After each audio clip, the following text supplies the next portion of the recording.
नमस्कार। कहिल्यै तपाईले पनि मेरो भाग्य नै खराब छ भन्ने अनुभव गर्नुभएको छ? छन् भने यी सन्देशहरू सुन्नुहोस्। भाग्यलाई गाली गर्नु सजिलो छ, तर हामी धेरै जसो समय आफू असफल हुँदा भाग्यलाई दोष दिन्छौँ।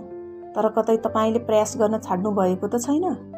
प्रयास नगरी भाग्यलाई गाली गर्नु तपाई आफ्नो जिम्मेवारीबाट भाग्नु हो। भाग्य लेखिन्छ, तर सफलताको कलम तपाईको हातमा छ। भाग्य कसले लेख्छ भन्ने बहस छोडौं। तपाईले आज गर्ने मेहनत नै तपाईको भोलिको भाग्य हो। जुन मानिसले भाग्यलाई दोष दिँदैन उसैले इतिहास रच्छ। अल्बर्ट आइन्स्टाइन, अब्दुल कलाम वा हाम्रो समाजका सफल मानिसहरू, उनीहरूले भाग्य होइन, आफ्नो सोच, मेहनत र निष्ठामा विश्वास गरे।